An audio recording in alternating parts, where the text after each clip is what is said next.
Bom, paz do Senhor, pessoal, boa noite. Oficialmente agora vamos começar mais um encontro do Crescendo na Palavra. E vamos orar para nós iniciarmos então a nossa reunião. Senhor, nosso Deus e nosso Pai, nós queremos aqui, Senhor, te agradecer por este momento que o Senhor preparou para nós, Pai. Para nós estudarmos a Tua Palavra e diante de Ti aqui, crescermos em graça e em conhecimento, Pai. Queremos te pedir, Senhor Deus, que tuas mãos estejam estendidas sobre nós aqui, nos abençoando, Pai, abrindo o nosso entendimento, e que o teu Espírito Santo esteja conosco, nos iluminando acerca da tua revelação, Pai.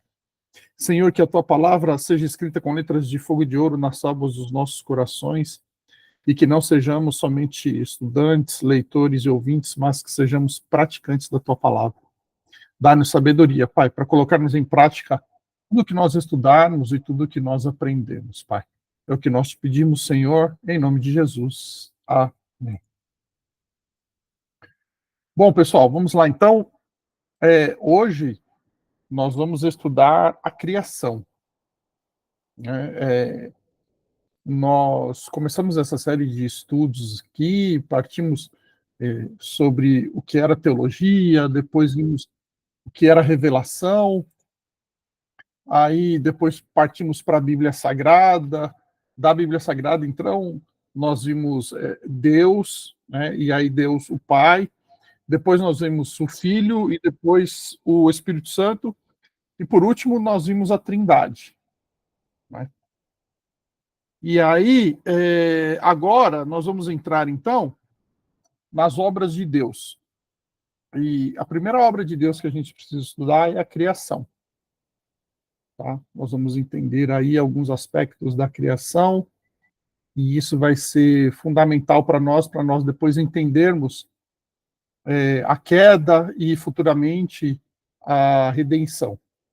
Né? Nós precisamos entender como que Deus criou todas as coisas, para nós depois entendermos o que o pecado afetou e qual a extensão do pecado, né? O quanto ele afetou a criação.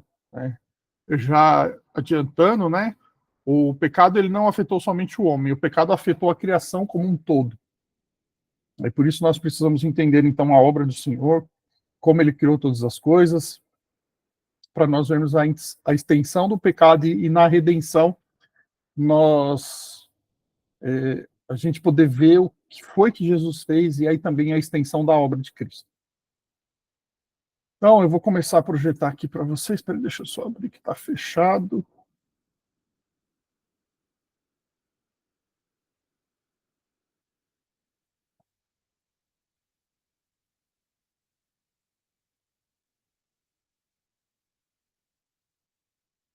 Vou projetar aqui para vocês.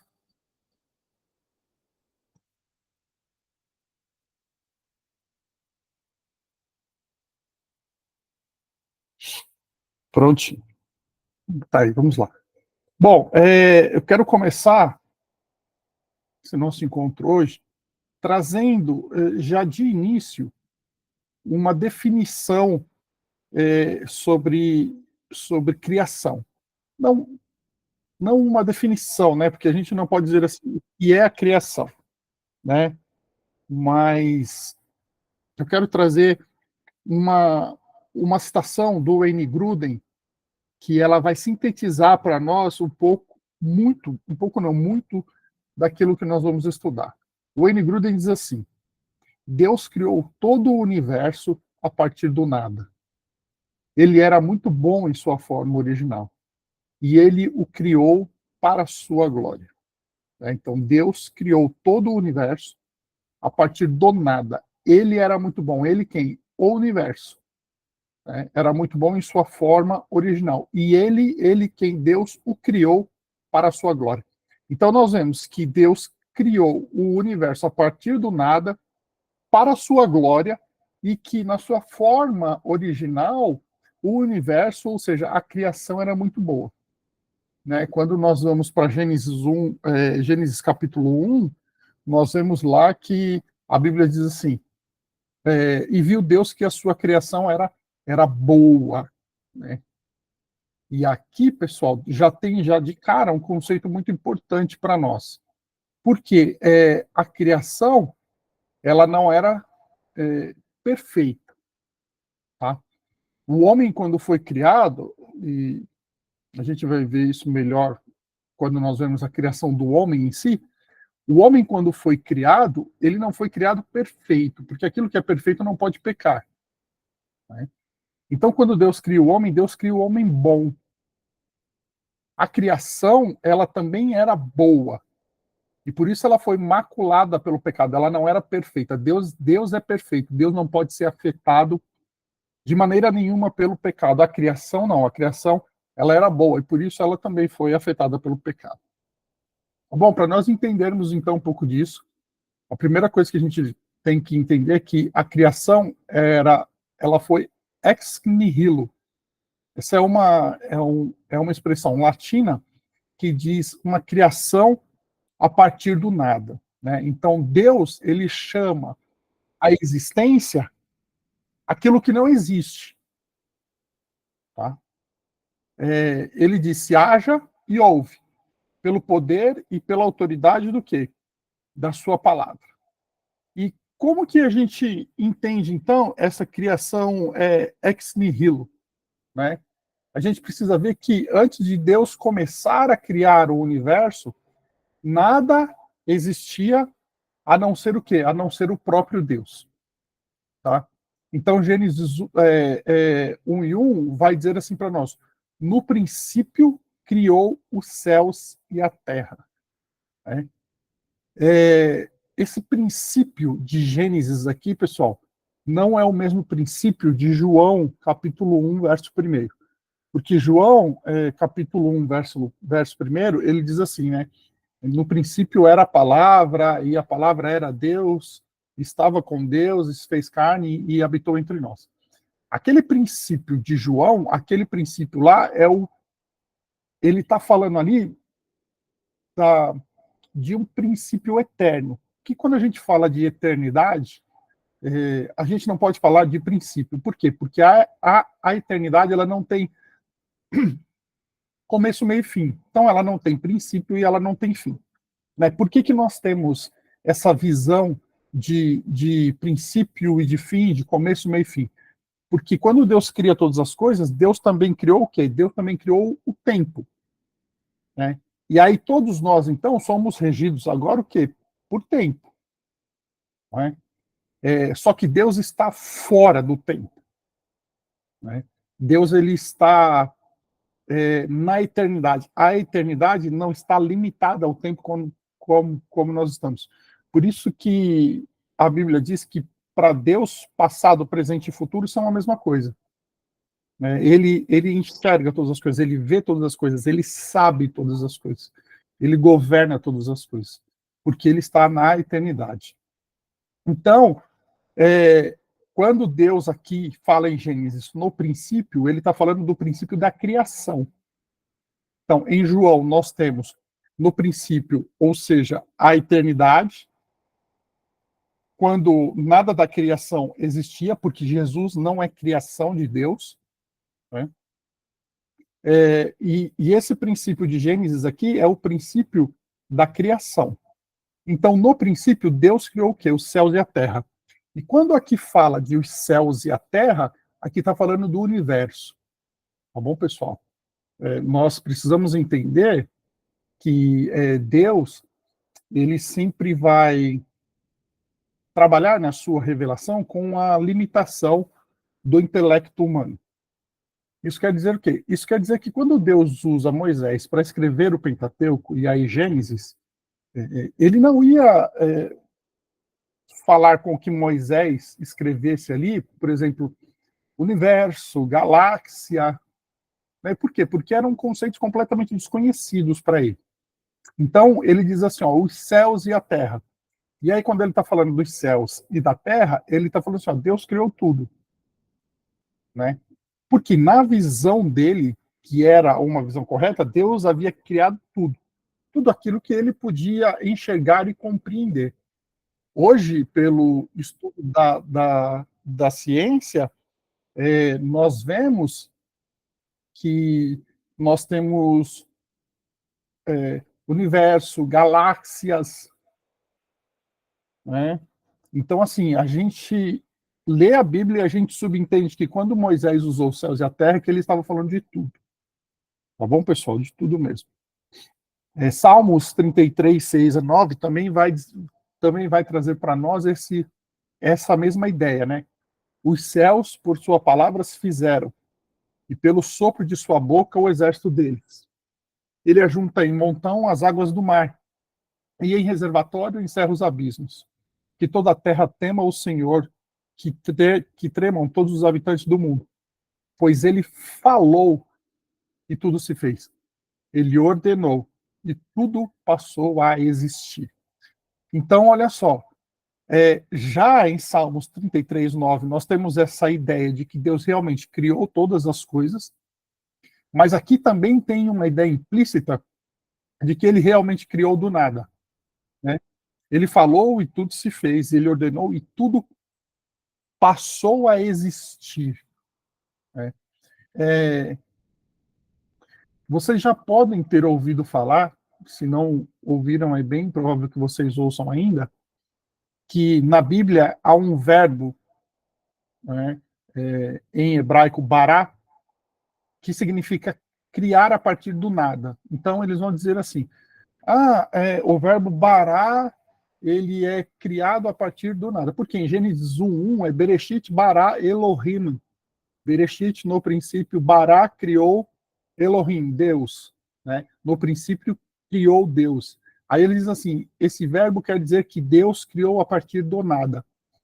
Isso não é verdade, tá, pessoal? Nós temos ocorrências na Bíblia em que diz que Deus criou, e aí usa o verbo bará também, a partir de coisas já existentes, tá bom? Só que todas as vezes que o verbo bará é usado é em relação a Deus. Isso é correto a gente afirmar. Então, todas as vezes que diz que Deus criou alguma coisa, aí sim usa-se o verbo bará somente para Deus. Você nunca vai ver na Bíblia Sagrada falando que o homem criou e aí usando o verbo bará. Tá? Vamos lá, vamos adiante. Olha, todas as coisas foram feitas por ele, e sem ele nada do que foi feito se fez. João 1. Então, ó, todas as coisas. Tá? Anderson, mas é que esse texto aqui está falando de Jesus. Então, mas Jesus é Deus. Né? No encontro passado, nós vimos sobre a Trindade que as três pessoas da Trindade são Deus em absoluto. Né? Elas não constituem um Deus, elas são um Deus. Então, quando um está fazendo, os outros estão fazendo também. E aí, quando João também usa essa expressão, ele está trazendo uma divindade sobre Cristo. Ele está querendo dizer que Jesus ele é divino, ou seja, Jesus é Deus. Então, todas as coisas foram feitas, todas. Simplesmente tudo foi feito por ele. O Deus que fez o mundo e tudo que nele existe, sendo ele Senhor do céu e da terra, não habita em santuário feitos por mãos humanas. Atos 17, 24. Aqui de novo, tá, pessoal? Está falando sobre que Deus criou todas as coisas, e aí do céu e da terra engloba aí todo o universo e tudo aquilo que nós conhecemos hoje. Pois nele foram criadas todas as coisas, nos céus e sobre a terra, as visíveis e as invisíveis, sejam tronos, sejam soberanias, quer principados, quer potestades, tudo foi criado por meio dele e para ele. Aqui tem uma coisa bem interessante, tá, pessoal? Porque ele diz assim, ó, as visíveis e as invisíveis. Então, Deus também criou o quê? Deus também criou o mundo espiritual. Tá? Aquilo que nós não vemos também é criação de Deus. Os anjos são criação de Deus.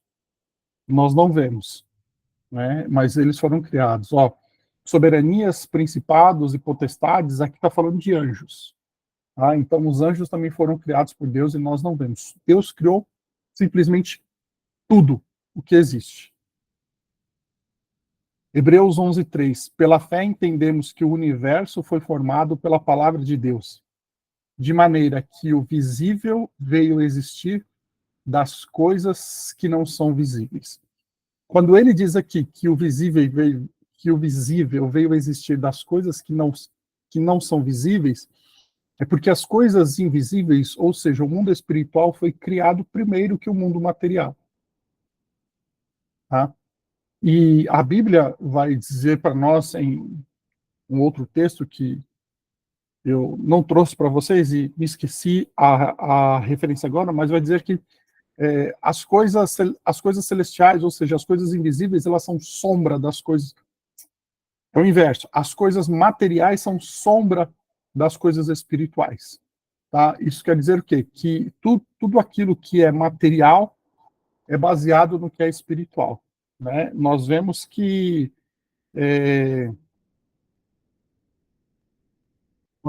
nós temos, por exemplo, a Bíblia fala para nós sobre uma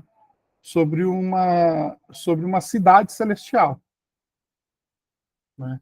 Então, assim, nós temos uma cidade celestial, nós temos cidades aqui na Terra, foi tudo a partir disso. Vamos lá, vamos prosseguir. Só que, quando Deus cria Adão e Eva, Deus os cria de modo especial. Por que que Deus cria de modo especial? É porque ele não, ele não cria agora pela sua palavra. Né? Todas as coisas que Deus criou pela sua palavra. Ele ordenou que essas coisas existissem e essas coisas vieram à existência sem que nada existisse antes, pelo poder e pela autoridade da palavra do Senhor. Adão e Eva não. Adão e Eva, eles não foram criados pela palavra do Senhor. A Bíblia vai dizer para nós em Gênesis 2:7. Então o Senhor Deus formou o homem do pó da terra e lhe soprou nas narinas o fôlego de vida. E o homem se tornou um ser vivente. Aqui agora, pessoal, não mais pela sua palavra, mas com as próprias mãos, a Bíblia diz para nós que Deus forma o homem do pó da terra. Então o Senhor Deus fez cair um pesado sono sobre o homem e este adormeceu. Tirou-lhe uma das costelas e fechou o lugar com carne. E da costela que havia tirado do homem, o Senhor Deus formou uma mulher e a levou até ele. Então, o que que Deus fez? Deus criou todas as coisas com a sua palavra, ordenando que elas viessem à existência, e elas vieram a existir, sem que nada existisse antes.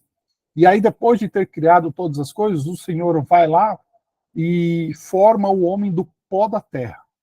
Né? Com as suas mãos agora, ele forma o homem do pó da terra e sopra nas suas narinas o fôlego de vida. Bom, o Senhor faz cair um sono sobre o homem, e vai tirar dele uma costela, e dessa costela, então, o Senhor faz Eva. Né? E aí, Adão e Eva agora foram criados à imagem de Deus. Né? Imagem e semelhança de Deus. É o que a teologia chama de imago Dei, né? A imagem de Deus. E aí, pessoal, todos os descendentes, ou todos os nascidos de Adão e Eva, que foram o primeiro homem e a primeira mulher, são agora também imagem de Deus. Então, todo homem, ele é a imagem de Deus. E isso aqui tem uma diferença muito grande, porque vai nos separar dos animais e do restante da criação. E aqui, pessoal, eu sei que eu vou deixar muita gente brava, mas eu acho muito estranho quando eu falo assim, ah, eu sou pai de pet, sabe? Ou então vira para o seu animalzinho e fala assim, vem com o papai, vem com a mamãe e tal. Ah, Anderson, mas é apenas uma expressão e tal. Pessoal, até pode ser, entendeu? Mas é que assim, ó, você foi criado à imagem de Deus. Por mais que você ame o seu animal de estimação, ele, ele não é igual a você, ele não é a imagem de Deus. Ele é uma criatura de Deus diferente de você. Né? Então, assim, é muito complicado. Ou você está elevando o animal a uma imagem de Deus também, ou você está se rebaixando a uma condição, a uma criatura inferior que não tem a imagem de Deus. né? É, pode ser que eu esteja sendo bem chato com isso, pode, pessoal, mas é a maneira como eu vejo, tá? É bem complicado, porque hoje em dia a gente tende a romantizar muitas coisas, sabe? E é muito complicado a gente romantizar as coisas. A gente não precisa romantizar, a gente precisa ver as coisas como elas são. Tá? E criado à imagem de Deus, somente o homem, tá bom? E aí, ó, o homem, ele é o auge da criação de Deus, mais parecidos com Deus do que todas as outras criaturas, e nomeados para governar sobre a criação. Então, assim, o homem é o auge da criação de Deus, mais parecido com Deus do que todas as outras criaturas e criações de Deus. Por isso que ele é a imagem de Deus, e é por isso que Deus nos ama tanto, e nós fomos nomeados para governar sobre a criação. Né? Então, o Senhor cria o homem, a sua imagem e semelhança, o diferencia do restante da criação e dá para o homem aqui poder e autoridade para governar sobre toda a criação. Tá? É que esse poder de governar sobre toda a criação foi perdido no Éden. Ele foi perdido com o pecado. Foi parcialmente perdido, não foi totalmente perdido. Porque quando nós pensamos nisso, a gente entende que, por exemplo, Leão no Éden vivia em harmonia com o homem. O homem dominava sobre o leão, sobre o tigre, sobre a onça, os animais mais ferozes aí que você pode pensar e tal, o homem dominava sobre eles, né? Eu costumo até brincar e dizer que no Éden, leão era gatinho, né? O homem realmente dominava sobre a criação. Tá? Isso foi parcialmente perdido com o pecado de Adão. Por isso que é importante, pessoal, a gente entender muito bem como Deus criou todas as coisas lá no início, para nós entendermos o que o pecado fez e a extensão do pecado, para depois nós entendermos que a obra de Cristo fez e a extensão da obra de Cristo. Vamos lá, vamos prosseguir. Bom, então, Deus Pai, ele é o agente principal da criação, certo? Mas o Filho e o Espírito Santo também participam dessa obra, né? Saiu uma segunda vírgula ali no lugar do M, mas é um mas. Então, todas as vezes que você olha para Gênesis, ali está falando de Deus, Deus Pai. Né? Só que nós precisamos entender que Deus, ele é trino, ele é único no sentido de ser um só Deus, mas ele é trino, né? Numa pluralidade de pessoas. E aí, que não são emanações dele, né? E que não constituem um Deus, elas são um Deus, né? O Pai, o Filho e o Espírito Santo. A gente viu isso semana passada. E então, quando o Pai é o agente principal de toda a criação, o Filho e o Espírito Santo também participam dessa obra. Né? O Filho, ele é descrito como aquele por quem todas as coisas foram criadas. João 1:3. Todas as coisas foram feitas por ele. E sem ele, nada do que foi feito se fez. 1 aos Coríntios 8:6, a parte B.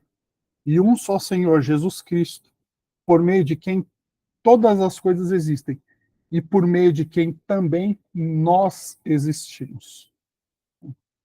Colossenses 1:16. Pois nele foram criadas todas as coisas, no céu e sobre a terra, as visíveis e as invisíveis, sejam tronos, sejam soberanias, quer principados, quer potestades, tudo foi criado por meio dele e para ele. Aqui está falando de Cristo também, tá, pessoal? Inclusive, esse é um dos textos importantíssimos quando nós estudamos a cristologia de Paulo. Vamos lá, vamos prosseguir. Então, nós vimos que, primeiro, no relato bíblico, o pai, ele é o agente principal, mas que o filho também está ali, e que o espírito também. O filho é visto aquele por quem todas as coisas são criadas, e o espírito é visto como aquele que completa, preenche e dá vida à criação. Né? Gênesis 1:2. A terra era sem forma e vazia. Havia trevas sobre a face do abismo e o Espírito de Deus se movia sobre as águas. Aqui indica uma função preservadora, sustentadora e administrativa do Espírito Santo sobre a criação, tá bom? Então ele preserva, ele sustenta e ele administra a criação. E é justamente essa ideia que está presente nesse versículo de Gênesis 1 e 2, tá? Quando diz que ele se movia sobre as águas. Ali mostra uma ação do Espírito Santo na criação, tá bom? Ele não estava alheio, né? Ele estava ali na criação. Jó 33:4. O Espírito de Deus me fez, e o sopro do Todo-Poderoso me dá vida, né? É, pelo seu sopro, o céu se aclarou, a sua mão feriu a serpente veloz. Aqui, pessoal, pelo seu sopro, o céu se aclarou. Essa expressão se aclarou, deixa eu lembrar a pronúncia dela.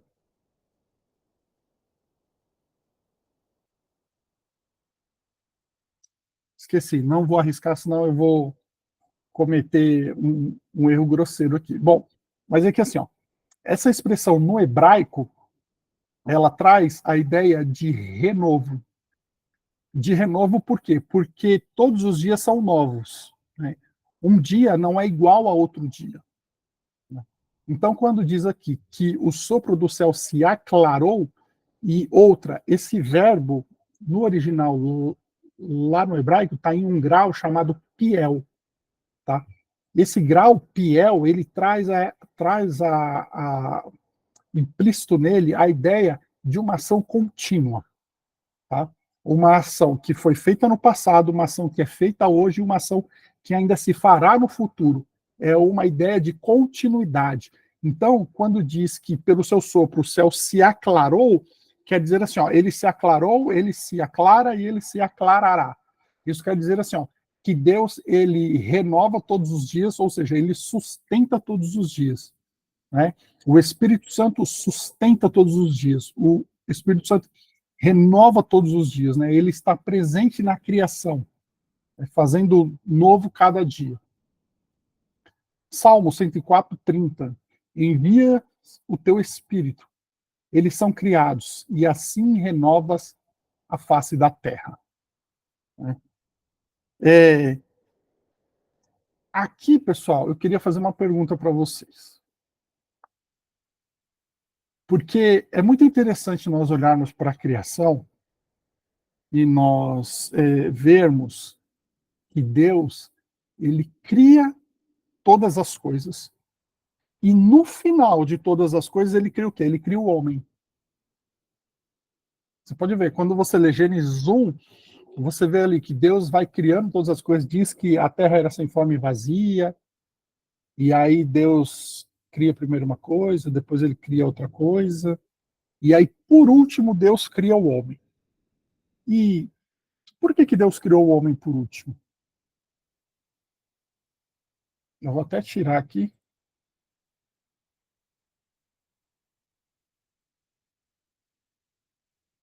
Eu vou tirar aqui rapidamente, eu já volto.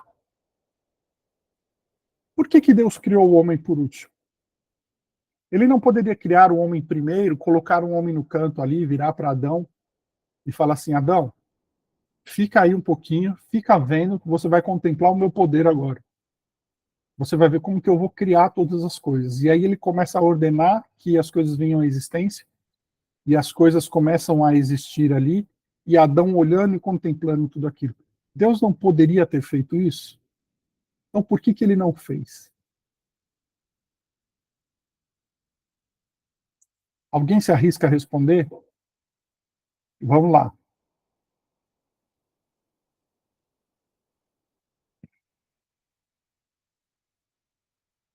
Vamos lá? Alguém se arrisca? Alguém tem alguma ideia? Só para a gente poder é, ver o que é que passa na cabecinha de vocês sobre isso. Vocês já pensaram sobre isso? Alguma vez vocês já pensaram que Deus ele poderia criar o homem para o homem contemplar ali toda a sua criação sendo criada E Deus não fez isso? Não, Suzana, você nunca pensou? E pensando agora, viria algum tipo de resposta?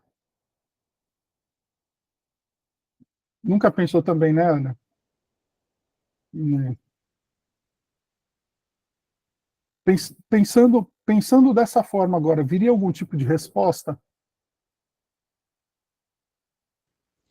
Anderson, a única coisa que me vem é o fato do homem ter sido a coroa da criação, né? Mas eu não sei se tem relação com isso.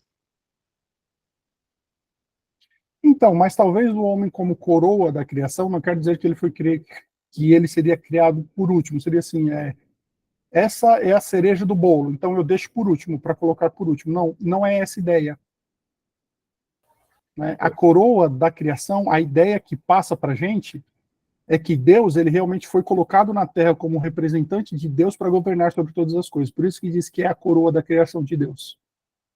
Ele é a imagem de Deus. Ele foi colocado na criação para ser o representante de Deus para governar todas as coisas. A Ana pôs assim, a Ana Júlia, a logística tá boa do jeito que tá. O que você quer dizer com logística, Ana? Deixa eu ver se a Ana tá chegando perto.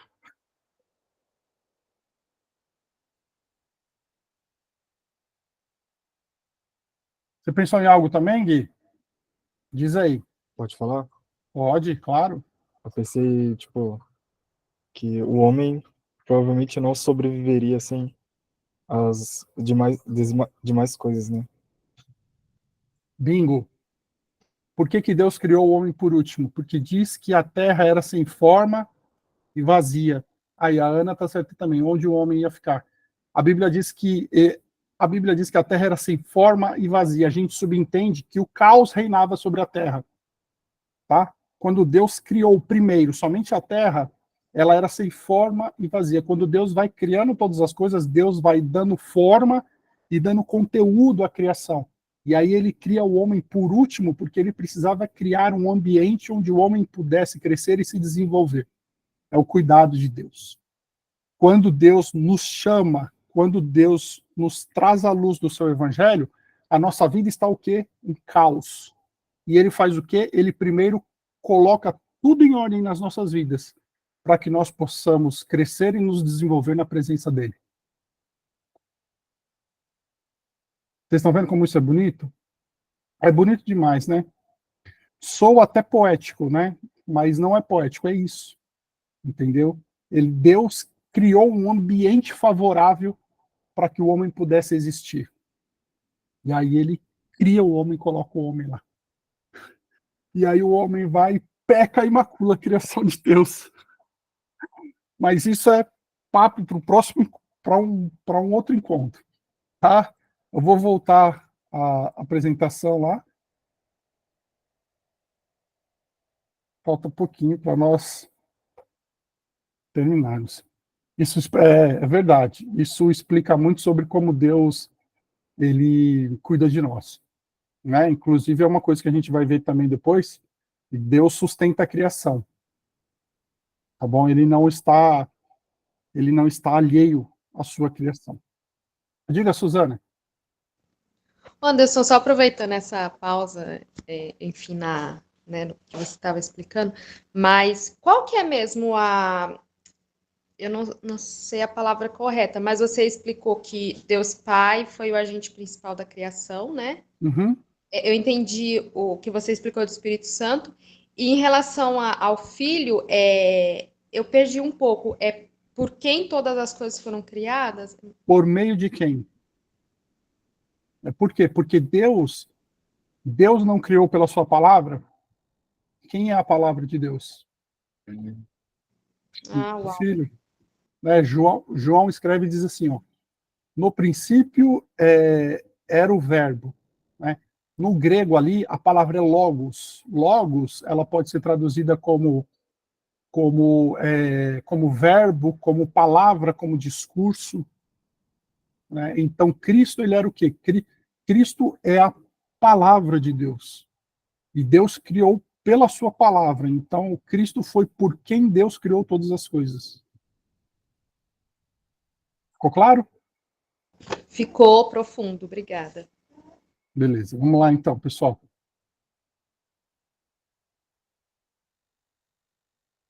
Bom, nós vimos então que ali na criação, o que é que nós temos? Nós temos o Pai como um agente principal, o Filho por quem todas as coisas foram criadas, e o Espírito, que sustenta e administra e dá vida a todas as coisas. E aí, pessoal, nós temos o que implícitos ali na criação, então? Nós temos a Trindade. Nós temos um único Deus em três pessoas distintas, que não formam um Deus, mas são um único Deus. E aí tem uma frase do Robert Latham, do livro que eu estou lendo, aquele livro pequenininho que eu já mostrei para vocês, de 600 páginas só sobre a Trindade, que ele fala assim, ó, se Deus não fosse trino e uno, a criação não seria possível. Sabe por quê? Porque cada pessoa da Trindade tem o seu papel na criação. Cada pessoa da Trindade tem o seu papel na criação. Cada pessoa da Trindade tem o seu papel na redenção. Nós vamos estudar isso. Então, assim, se Deus não fosse trino e uno, a criação não seria possível. E isso é profundo demais, pessoal. Sabe? A gente pensar sobre isso. E aí, a gente precisa, então, entender mais algumas coisinhas sobre a criação. Primeiro, Deus é distinto da sua criação, tá? Ele não faz parte da criação, porque ele a criou e a governa. Então, assim, quando nós vemos que Deus ele deixa traços do seu caráter na criação, isso não quer dizer que Deus é a sua criação. Não, não é. Deus é o Criador e a criação dele. São coisas distintas. Tá? Porque tem uma corrente filosófica do panteísmo. Não sei se vocês já ouviram falar. Pan significa tudo. Então eles dizem assim, o panteísmo. Eles dizem assim, que Deus é tudo. Então eles dizem assim, a natureza é Deus. Né? Deus é a criação. Não, não é. Deus não é a criação. Deus ele é distinto da sua criação. Né? Ele não faz parte da criação. Por quê? Porque ele criou todas as coisas e ele governa todas as coisas. Né? Lembra que eu falei sobre o tempo? Deus cria o tempo e Deus está fora do tempo? Então, Deus cria todas as coisas e ele está fora da criação. Preste muita atenção nisso, que isso é importante para nós pensarmos.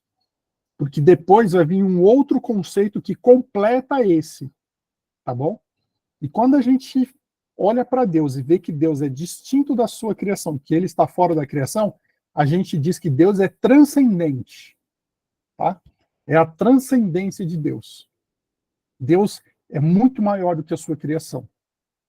Quando a gente fala maior aqui, não é tamanho. Tá, pessoal? Ele é muito maior do que a sua criação, ele é mais elevado do que a sua criação. Não se compara, a criação de Deus não se compara com Deus. Ainda que o homem, como criação de Deus, seja criado à imagem e semelhança de Deus, ele não se compara a Deus.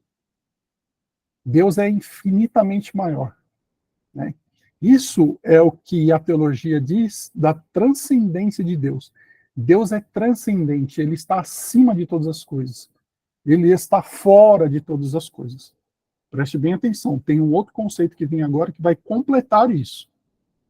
Só que Deus está envolvido com a criação, porque ele governa. Ele governa a criação, ele sustenta a criação. Como que Deus ele está envolvido na sua criação? A criação depende dele para a existência, para a preservação e para funcionamento. Para a existência, por quê? Porque foi ele que criou. Se Deus não tivesse criado, todas as coisas elas não existiriam. Então, depende dele para existir, para ser criado.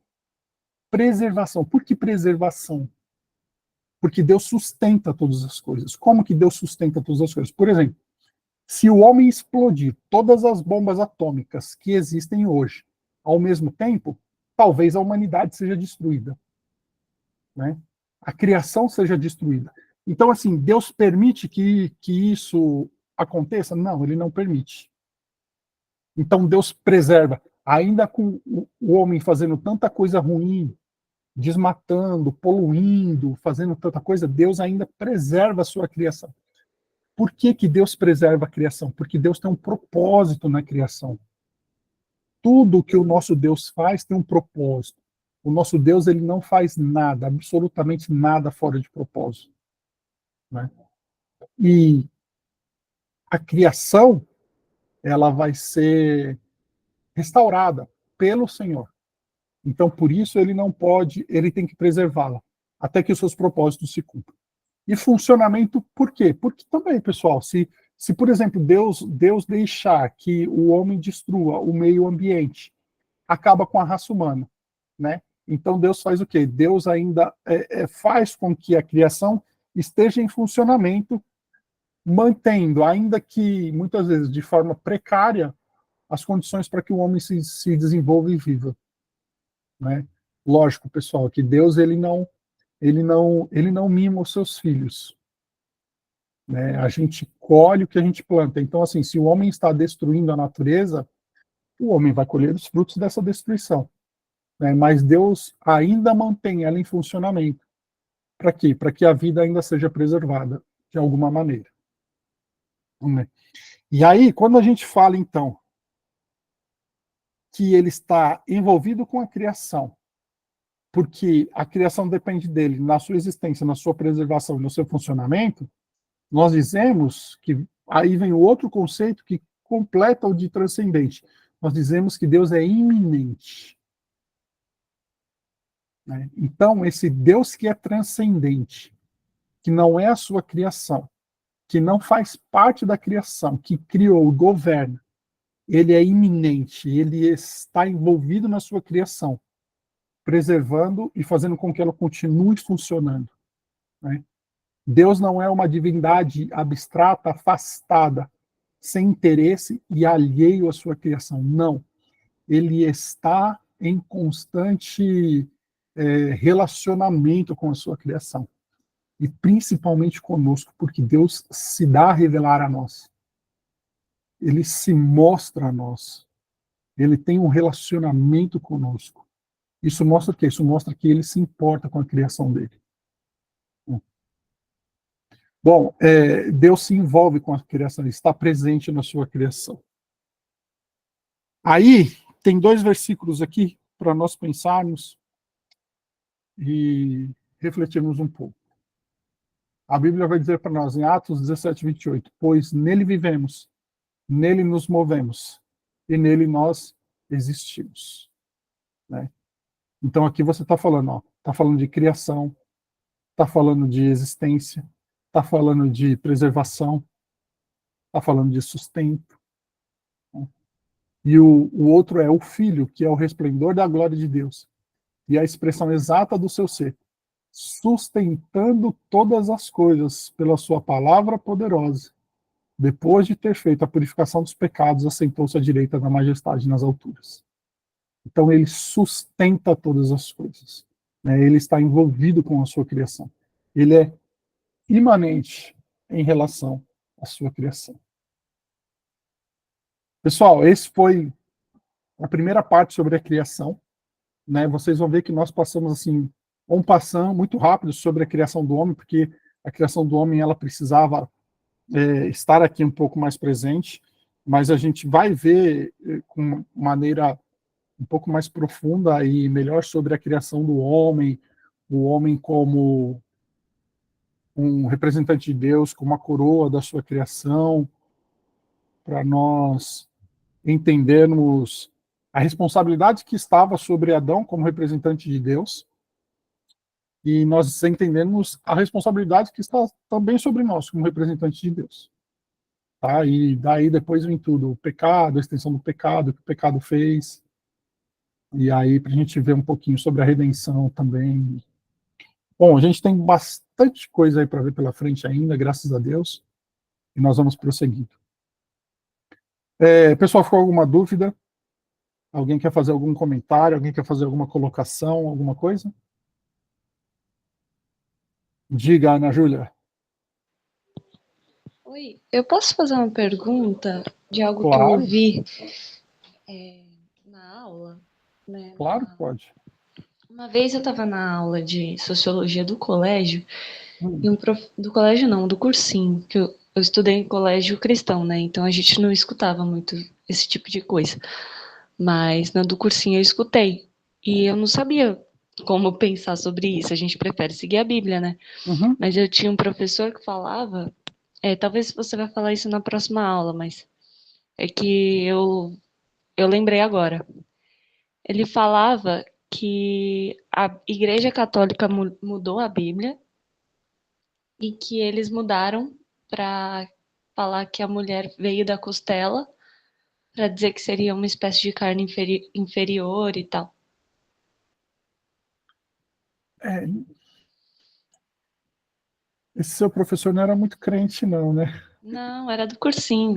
Eu sei, é só uma brincadeira, porque geralmente esse tipo de pensamento vem de realmente quem não é cristão, tá?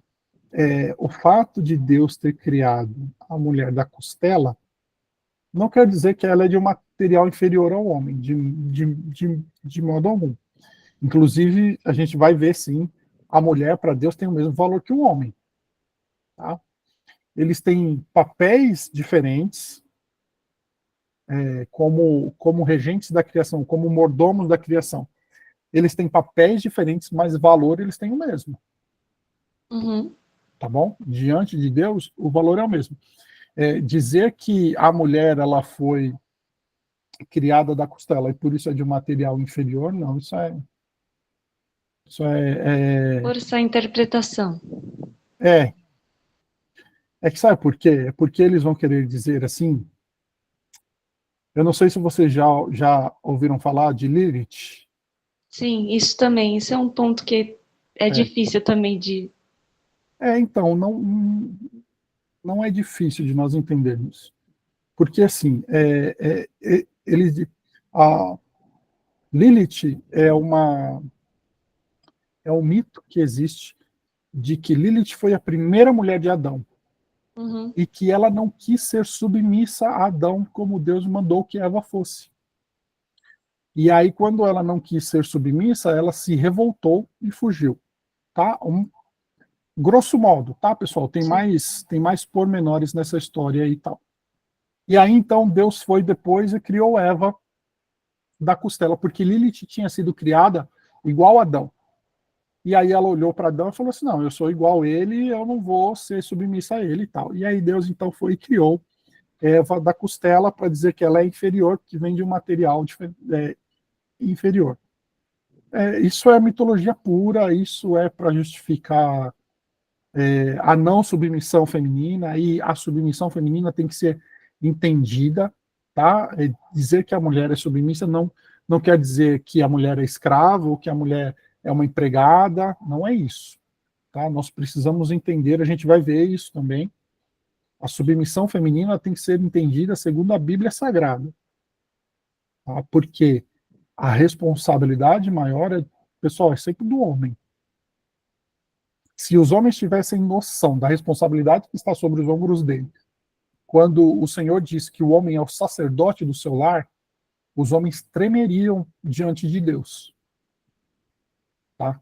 Dizer que o homem é o sacerdote do lar dele quer dizer que a bênção que está sobre a família dele vem dele. Então, assim, o homem é responsável pela bênção e pela maldição da família dele. O homem é responsável pelo sustento da família dele. Isso não quer dizer que a mulher não possa ter uma carreira profissional e não possa até ganhar mais do que o seu esposo. Não quer dizer isso. Quer dizer assim, que se alguém tiver que sair para trabalhar dia e noite para trazer o sustento para dentro do seu lar, o primeiro tem que ser o homem. O homem é o responsável pelos problemas do seu lar. Ele não pode deixar que os problemas do seu lar recaiam sobre a sua esposa ou sobre os seus filhos. Ele é o sacerdote, ele é o cabeça, é ele que tem que responder. Entendeu? Sim. Então, assim, pessoal, é muita responsabilidade, tá? Aí a gente vai ver isso no próximo encontro. Quer dizer, no Uhum. próximo não. Vou ver como é que está o cronograma das aulas lá, tá bom? Inclusive, quero ver com o pastor Edu se ele traz para a gente esse estudo, porque o pastor Edu e a Carol, eles são especialistas em departamento da família. Não sei se vocês sabem ou não, quando eles moraram em Campinas, os 5 anos que eles estiveram lá, eles trabalharam e, inclusive, ajudaram a implantar o departamento da família em Campinas. Então, essa é a especialidade deles, tá? O papel do homem, o papel da mulher em uma família cristã. Eu vou conversar com ele se ele prepara um material sobre isso, e aí ele explica para a gente. E aí, pessoal, vai ser muito legal a gente estudar isso, porque aí a gente vai entender realmente o papel do homem, o papel da mulher, e a entender a submissão, o estar debaixo da mesma missão, tá? Como que Deus fez o homem e fez a mulher para se complementarem, tá bom? Vai ser bem legal, mas, Ana, assim, a mulher não é inferior ao homem. Ainda que o seu papel seja diferente do papel do homem, seja um papel complementar ao papel do homem, ela não é inferior, tá? Ela tem o mesmo valor diante de Deus. Tá bom. É só que eu até falei da Lilith, não é que eu acredite em nada disso, não. É só que quando você se depara com essas pessoas, é meio difícil ter que argumentar. Porque eles sempre vão trazer a exceção da exceção, a vírgula e tá ali. Até essa parte de Lilith, né? Acho que ele fala sobre a criação uma vez e fala a segunda vez sobre a criação. Aí eles falam que essa segunda vez seria quando a Lilith, quando a Eva foi criada, alguma coisa assim. Então, é que quando a gente lê Gênesis 1, 2 e 3, Gênesis 1, 2 e 3 não é cronológico, tá? Uhum. Tá bom? Se vocês quiserem, depois a gente fala melhor sobre isso. Esses 3. Vai lá, Ana Leal. Pode ir, filha, vai com Deus. A gente já está quase finalizando também. Gênesis 1, 2 e 3 não são cronológicos. Tá bom? Por exemplo, quando Deus repete a criação em Gênesis 2, ele não está trazendo uma cronologia, ele está retomando um ponto do capítulo 1 para explicar. É isso que eu vi muita gente falando.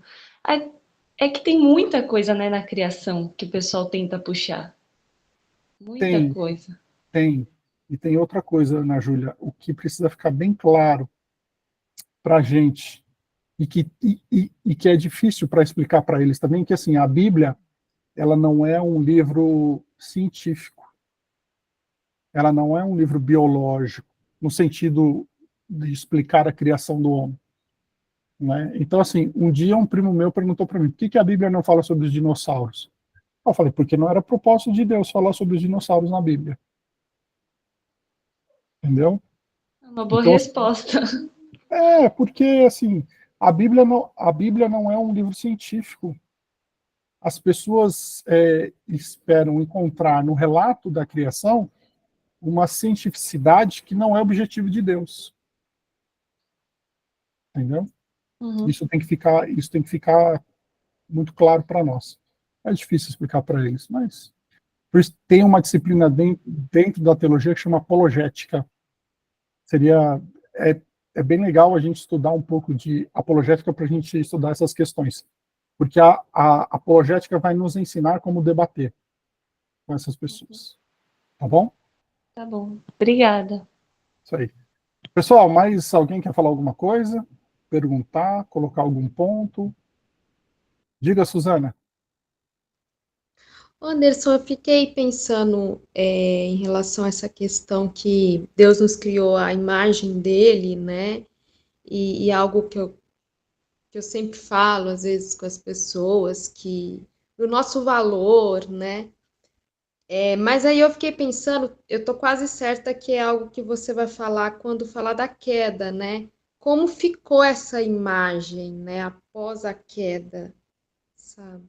Eu não sei se você quiser adiantar nada. A imagem de Deus ela foi maculada, mas não plenamente perdida. Lembra que quando nós vimos o ser de Deus, nós vimos sobre os atributos comunicáveis dele? Então, por que a gente ama? Porque Deus é amor. Por que a gente se compadece dos outros? Porque Deus é compaixão. Então, Deus tem atributos que ele comunica conosco. Esses atributos, eles foram limitados e maculados pelo pecado, mas não foram perdidos. Entendeu? Porque se o pecado apagasse completamente a imagem de Deus das nossas vidas, nós viveríamos como os animais vivem. Ah, entendi. Faz muito sentido agora para mim. Entendeu? Sim. O que nos diferencia dos animais e do restante da criação sermos feitos à imagem e semelhança do Criador. Tá? Mas isso a gente vai ver lá depois na extensão do pecado. Tá? Pode ficar tranquilo.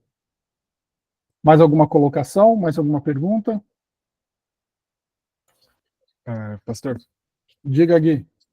eu não sei se foi falado na aula, porque eu cheguei um pouco atrasado, mas em Provérbios 8 vai falar da sabedoria que estava com Deus durante a criação, né? Aí eu já ouvi falar que talvez aquela sabedoria era Jesus, né? Ou então uma maneira assim de falar que era o Espírito Santo. Eu não sei definir o que, É, que a se entende. Isso. A sabedoria de Provérbios 18 ali é uma sabedoria personificada. Tá? Alguns teólogos fazem a relação com Cristo baseado em Colossenses, no que Paulo fala, que em Cristo estão escondidos todos os tesouros do conhecimento e da sabedoria de Deus. Então dizem que Provérbios 18 é a sabedoria personificada como um pré-anúncio da divindade de Cristo.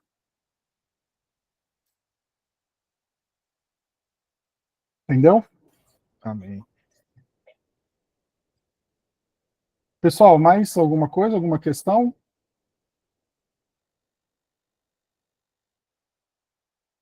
Não? Podemos encerrar então por hoje? Deixa eu ver quem vai orar por nós hoje.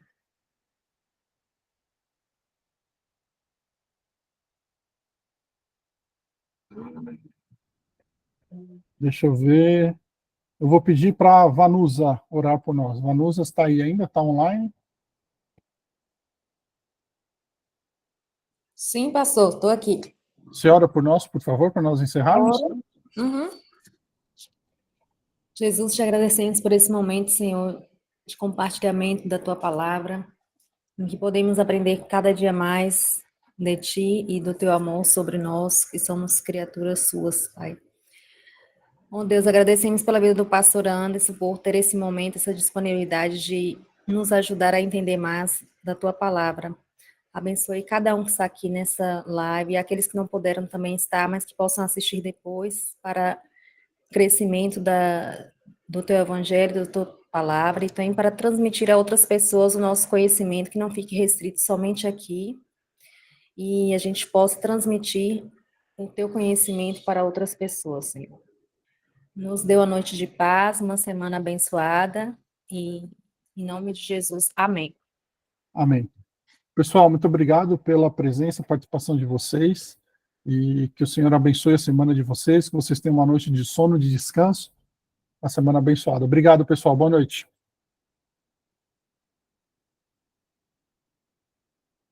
Boa noite, até mais. Boa noite, a paz.